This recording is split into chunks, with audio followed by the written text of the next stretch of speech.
সেইগৰাকী ব্যক্তি যিয়ে হৃদস্পন্দনৰ ছন্দক জীয়াই ৰাখিছে। গুৰু চাংগ্যুচাং পংগনেৰ পদ্মশ্ৰী 2026। এটা সময় আছিল যেতিয়া পৃথিৱীখন এক সুকীয়া ছন্দলৈ গতি কৰিছিল। এনেকুৱা ছন্দ যি হাত চাপৰিৰ বাবে পৰিৱেশন কৰা হোৱা নাছিল, বৰঞ্চ পৰিচয় হিচাপে জীয়াই আছিল। প্ৰজন্ম ধৰি ঢোলৰ অনুৰণন নাগা মানুহৰ পাহাৰ আৰু হৃদয়ৰ মাজেৰে প্ৰতিধ্বনিত হৈছিল। কিন্তু কি হ'লহেঁতেন যদি সেইবোৰ লাহে লাহে হেৰাই গ'লহেঁতেন?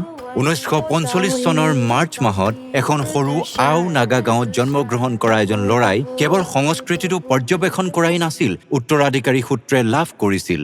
সময়ৰ লগে লগে সমাৱেশবোৰ কমি আহিল, গীতবোৰ পাহৰি যাবলৈ ধৰিলে আৰু নৃত্য হেৰুৱাবলৈ ধৰিলে।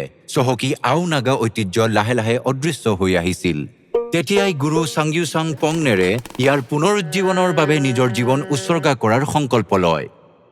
শৈশৱৰ পৰাই মোৰ নিজৰ মানুহবোৰৰ গান নৃত্যৰ প্ৰতি গভীৰ প্ৰেম আছিল। এই সকলোবোৰ মই মোৰ দেউতা, দাদা আৰু গাঁৱৰ বয়োজ্যেষ্ঠসকলৰ পৰা শিকিছিলোঁ। সেই সময়ত কোনো লিখিত গ্ৰন্থ নাছিল। সকলো কথা মৌখিক পৰম্পৰাৰ মাজেৰে আগবঢ়াই নিয়া হৈছিল, যাৰ ফলত এই কামটো আৰু অধিক কঠিন হৈ পৰিছিল।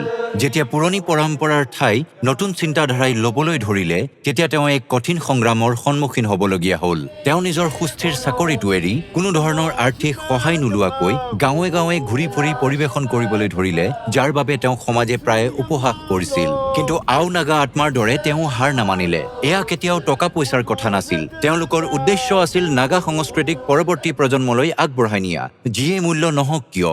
এই সমগ্ৰ যাত্ৰাত তেওঁৰ পত্নীয়ে অটলভাৱে তেওঁৰ কাষত থিয় হৈ আছিল। পৰিয়ালৰ দায়িত্ব কান্ধত লৈ আৰু আৰ্থিক সহায় আগবঢ়াই তেওঁ অকলে যাত্ৰা কৰি থাকিল। তেওঁৰ পৰিয়াল আৰু গাঁৱৰ মানুহবোৰ তেওঁৰ সৰ্বোচ্চ শক্তি হৈয়ে থাকিল।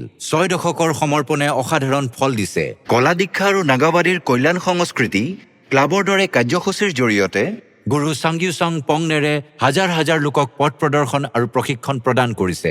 আজি তেওঁ আও নাগা লোক পৰম্পৰাৰ আটাইতকৈ জ্যেষ্ঠ গুৰু। তেওঁৰ মৌলিক লোকৰচনাসমূহ স্থানীয়, ৰাষ্ট্ৰীয় আৰু আন্তঃৰাষ্ট্ৰীয় মঞ্চত পৰিৱেশন কৰা হয়। কিন্তু আজিও 81 বছৰ বয়সত তেওঁৰ কাম সম্পূৰ্ণ হোৱা নাই। শিকিব বিচৰা প্ৰতিজন যুৱকৰ বাবে মোৰ দুৱাৰ সদায় খোলা থাকে।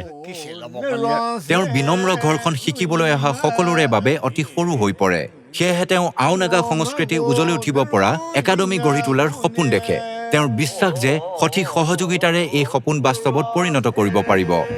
কিছুমান কীৰ্তি কিতাপত লিখা হয় আৰু কিছুমান ছন্দত বাচি থাকে। যেতিয়ালৈকে এই ঢোলবোৰ গুঞ্জৰিত হৈ থাকিব, আও নাগা সংস্কৃতি আৰু এজন ব্যক্তিৰ শিক্ষা অমৰ হৈ থাকিব। গুৰু চাংগ্যুচাং পংগনেৰ পদ্মশ্ৰী 2026।